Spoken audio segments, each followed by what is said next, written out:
Today, we're talking Garfield, yeah! And since this is the December episode, you might be wondering, is there anything Christmas about it? Yeah, there is. I'm wearing a Santa hat. Back in the day, there used to be this roll of paper that came to your house. It was called a newspaper, yeah. It had a bunch of news and sports crap in it, but there was also comics.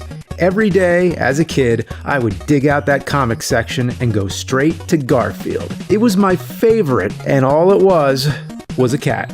A cynical, sarcastic cat who speaks only in thought clouds, who likes to sleep, eat lasagna, and beat up his owner John and his dog Odie. Nevertheless, there was something about it that hooked me, and I collected many of those books that archived all the old Garfield strips.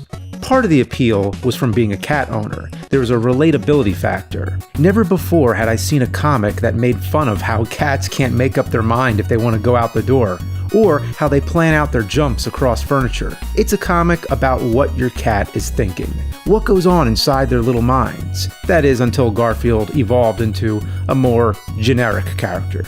Another thing I loved was the slapstick. There was so much chaos and destruction. It often involved food being splattered or someone being whacked in the head. Everyone remembers Odie getting a lot of abuse, but John would get totally messed up. He's falling on his face, getting burped through the door. Sometimes it happens in a combo. A pie to the face, his pants get ripped off, and then he's kicked over.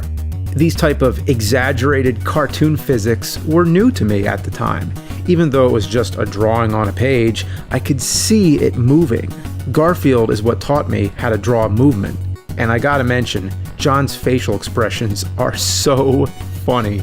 But I think one of the biggest appeals of the character is Garfield's all attitude. He doesn't give a He's the king of laziness, especially when they gave him that monotone voice for the animated show. That set the way for how Garfield talks. While I was a big fan of both the show and the strip, eventually, like most things, it became repetitive and predictable. Just think, there's been a Garfield comic every day since 1978. By now, you wouldn't think Garfield would still be such a big deal anymore. But the internet has given Garfield a whole new life. There's so many fan works and spoofs, it would be impossible to count. There was a Garfield randomizer that mixes panels from different Garfield strips. There was Silent Garfield that removes Garfield's thought clouds. And then there's Garfield minus Garfield, which removes Garfield altogether, making John into a much crazier character than he already was. It's hilarious. Then there's the square root of minus Garfield. It never ends. There's all kinds of theories, like trying to explain whatever happened to Odie's original owner, Lyman, who was only in the early comics. The theory goes he was murdered or captured by John, and there actually exists a flash game called Garfield's Spooky Scavenger Hunt with an Easter egg showing Lyman chained up in the basement. I didn't know Garfield had such deep lore. What is it with Garfield? Why has it infiltrated our imagination so much? Is there any core meaning? Well, perhaps some of the video games might hold some clues to the secrets of this stupid cat's enduring popularity. Or not. You want to know how many Garfield games there are? No, you really don't. There's too many, and they've been making them since the days of Atari 2600. What you see here is a prototype developed during the video game crash of '83. It was canceled, but not lost, unfortunately. There's not much to do but hop across a fence while avoiding potted plants. Next thing, you're on a rooftop. Oh look, Odie's in the chimney, like Santa. There's our Christmas reference. How do you like that? Merry Christmas. Happy damn holidays. And while you're at it, Happy New Year. Happy Valentine's Day. Happy Arbor Day. Happy World Mosquito Day. And happy birthday, Brian. Anyway, you encounter this gray hanging creature who I think is supposed to be normal. Next thing, you're in the universe of Odie's, eating burgers. And that's about it. It's a 30-second unfinished Atari game. There were tons and tons of Garfield computer games in the 80s, but when it comes to consoles, there was a Famicom version. It was called A Week of Garfield. Somehow, it never made it to the NES. In some cases, that's a shame because there's a lot of good games that only came out in Japan. Is this one of those? Or is it the other kind? The title screen is promising. It at least looks like Garfield and Odie. But then Odie runs away, and Garfield says, "Where are you going, Odie?" He's quitting. Already. That's a bad sign. Level 1, you're walking through John's ugly house with tasteless wall colors and randomly placed tables and What happened? I'm dead? That was fast. Anyway, the goal of the game, I think, is that you're trying to find Odie. I'm dead again? Oh. Okay, this already sucks. Now there's a spider in my way. Oh, great. It mimics your movement. Oh, what was that? Did Garfield just turn into a four-legged cat all of a sudden? Yes, actually, that's how you crouch in the game. And it's true, Garfield used to walk on four legs in the early comics, but in the game, it switches back and forth. Every position, whether jumping or whatever, all look like totally different Garfields. The attack, you gotta be kidding me. That's all you get?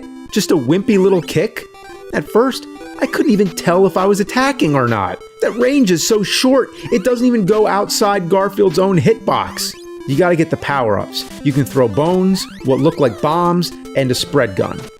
A spread gun. Do you remember the comic where that happened? Where Garfield fired a spread gun at a bunch of frogs and mice? The enemies make no sense. How did John let all these frogs in his house? Remember that one strip where Liz came over and he was like, "Oh, I got all these frogs jumping around." Oh, that John. Then you got all these green alien bug things and gray mice. That mouse just kicked my ass, drained my health in a second.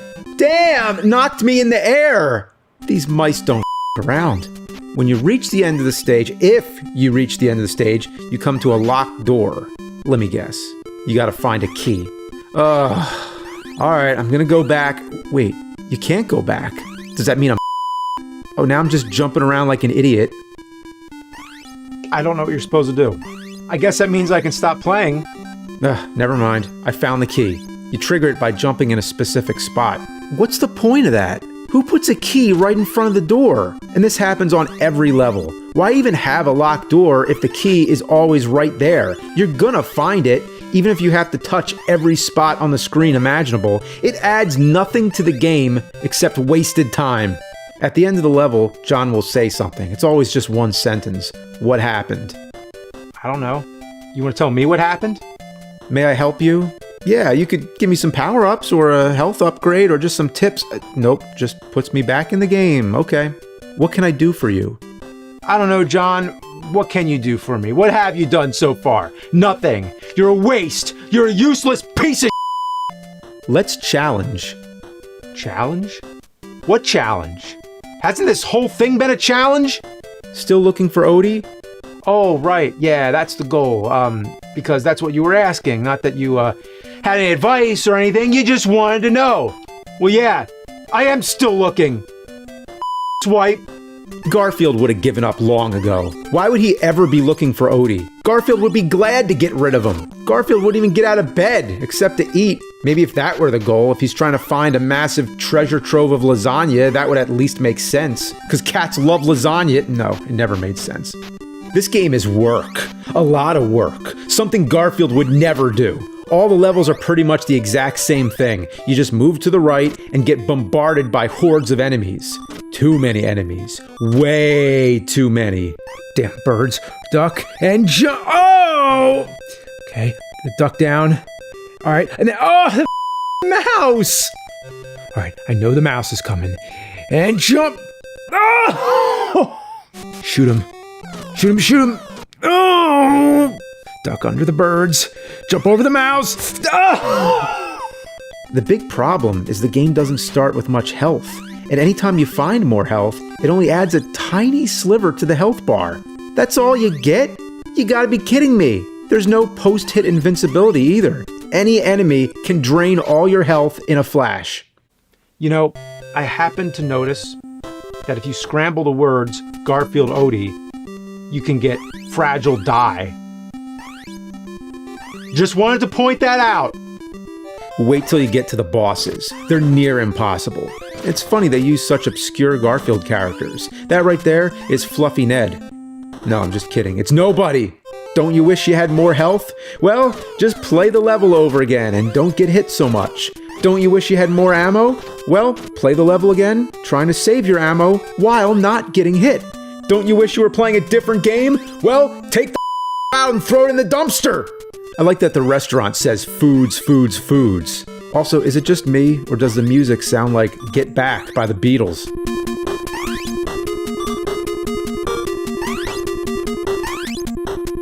Another thing, that spider in the tree reminds me of Jekyll and Hyde, the way it drops down and blocks your way, but at least here the weapons actually work. Anyway, I'm at the last level now. Wish me luck. Oh, hi, Odie. Bye, Odie. I guess you just walk past him. Uh-oh, this is it. Purple Cat Boss. Yes, a purple cat throwing knives is the final boss of a Garfield game. And he's hard as Ah. Ah!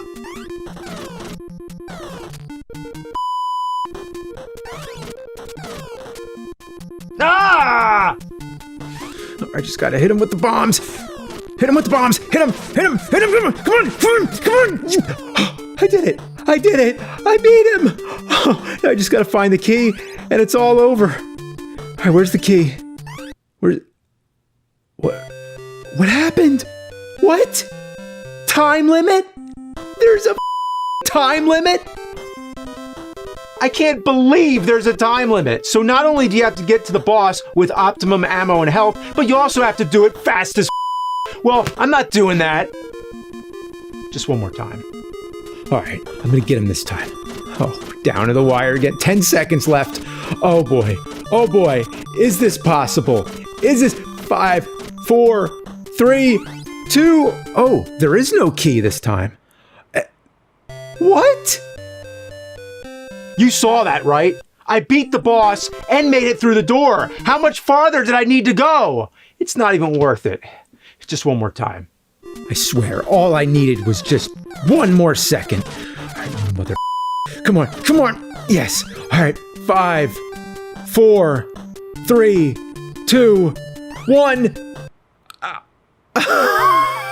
What? No. Just one more time. Okay, that was as fast as I could go. And so 12 seconds left. Oh boy, 10 seconds. Oh, here we go. Here we go. 5. Oh my God. 4, 3, 2, 1. Oh. I did it! Congratulations, boys. It was easy. Yeah, sure it was. See you again. I hope not. Well, there you have the Famicom Classic, A Week of Garfield. A week off my life expectancy. This isn't Garfield, it's more like Barfield. This is one of the worst 8-bit fests I've ever played. I'm glad it didn't come out in the US, and I'd be even more glad if I never even knew it existed. I don't think you could top that. But let's take a quick look at another Garfield game on the Sega Genesis. It's called Garfield Caught in the Act. Caught in the Act doing what? Never mind. The plot is that Garfield gets sucked into the TV. Yeah, that old cliche that's been done over and over, most notably in the AVGN game. So now Garfield is platform jumping through a bunch of movie genres, a classic horror stage, a pirate stage, prehistoric, Egyptian, and even a film noir stage called Casablanca. Man, I miss the 90s when it was still commonplace to reference movies from the 40s. Nowadays, if you make a Casablanca reference, the kids won't know what the you're talking about. At first glance, this is what you want. It actually looks like Garfield, the animation is nice, but just try playing. I dare you. Try playing it for 10 minutes and you'll see. It's not what it seems. It's like chocolate-covered diarrhea. You think it's a side-scroller, but no. It's a sideways, up and down, left and right, up and down, fall back, do it again, left and right, left and right. Who would have thought a Garfield game would be this confusing to navigate? Even when you figure out where you're supposed to go, a big part of the trick is not getting hit or missing a jump. If you fall down, you gotta do it all over again. Or, if you fall in the water, it takes you back, just like the sewers in Ninja Turtles. Garfield wouldn't have the patience for all this, so why should I? I even encountered a glitch. On the prehistoric stage, after beating the boss, a reptilian Odie, the game soft-locked. Nothing happened. So I had to reset the rotten thing and start over from the beginning of the whole game. I would ask, did they even test this game out? But the answer is yes. According to the end credits, there were 2 lead testers, 4 assistant lead testers, and 14 regular testers. There's no way! On top of the regular levels, there's a stage made up of TV circuits that acts as the main hub. This is where the final boss lies, and you'll never guess what this boss is. It's, this. What the hell is that thing? It looks like a robot velociraptor with a bow tie and plugs for hands. It doesn't even look like it belongs in the same game. It looks like something you'd see in Vector Man or something. How did this thing get in here? It would be like playing Super Mario World and all of a sudden Saberwolf shows up. So, I beat 2 Garfield games, and am I proud of it? No. I think they should have ended with the Egyptian level. That was already a worthy pain in the final boss. It's a giant statue of a pharaoh with the face of John, I think. It's funny to think of John as some kind of high ruler, a king or a god.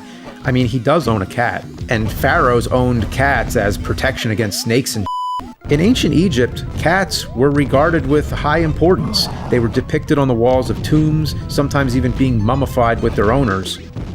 This is rather profound because Jim Davis, the creator of Garfield, will undoubtedly be remembered for Garfield for all eternity. In a sense, he will take his cat to the grave, just like the ancient pharaohs.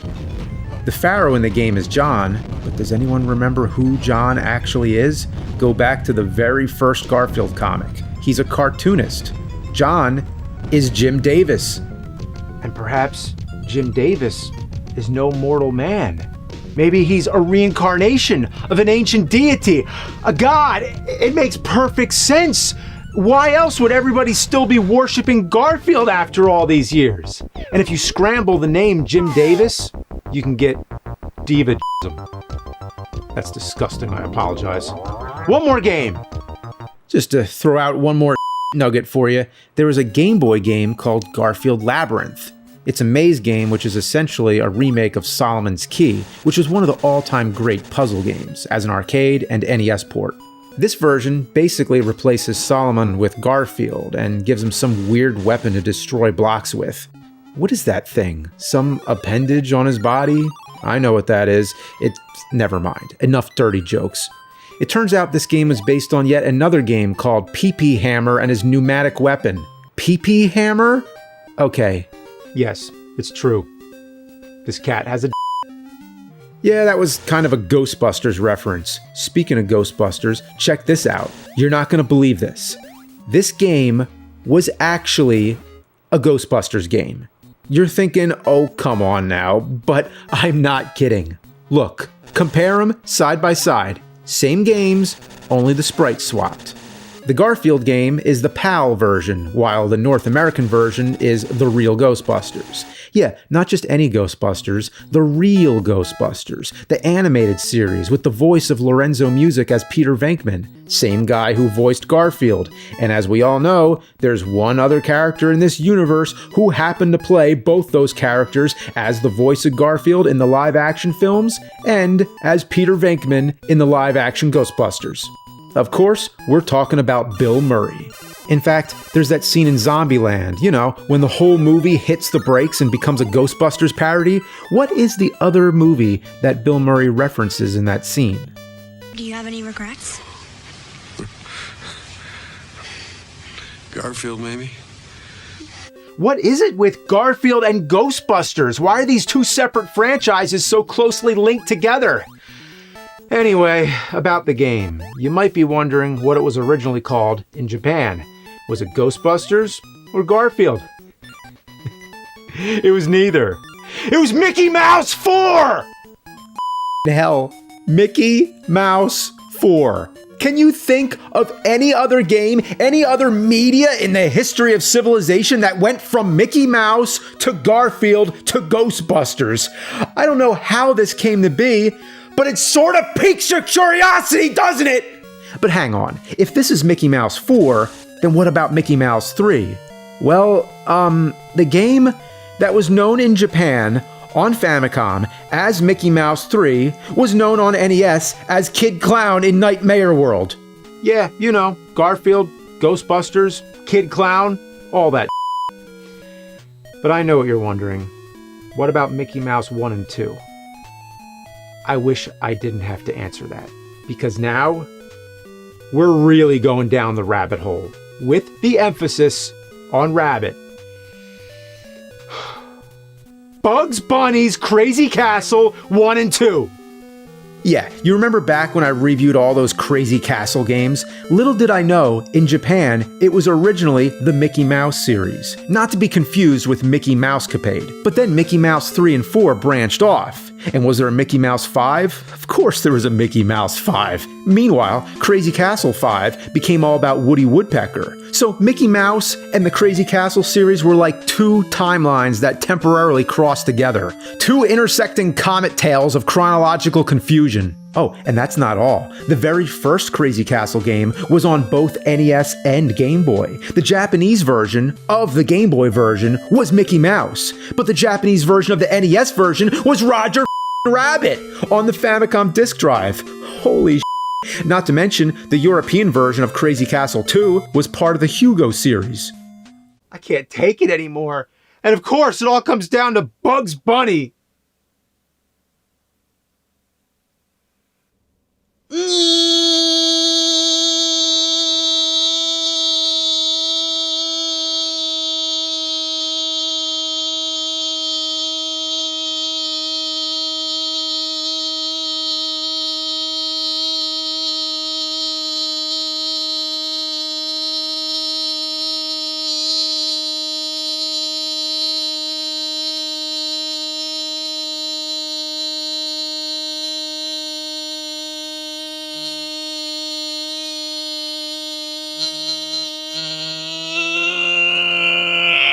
What's up, Doc? Are you What's up, Doc? You have the nerve to come here and ask me what's up. Yeah.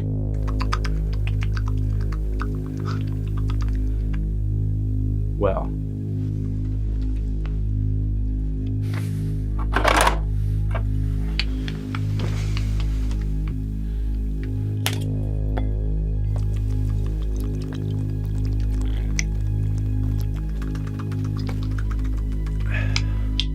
Doc is going to tell you what's up.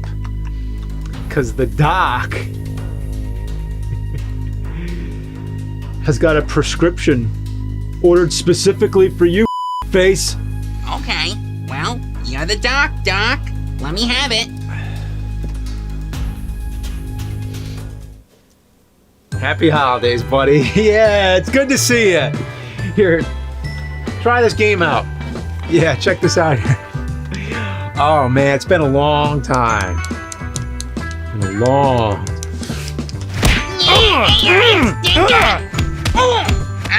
Eat my rabbit hole!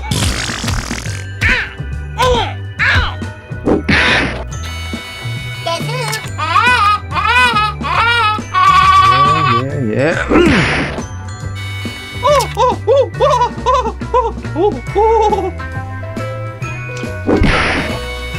I collect spores, molds, and fungus.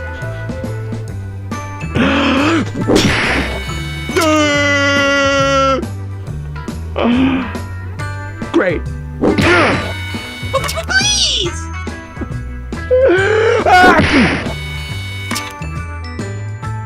Nice touch.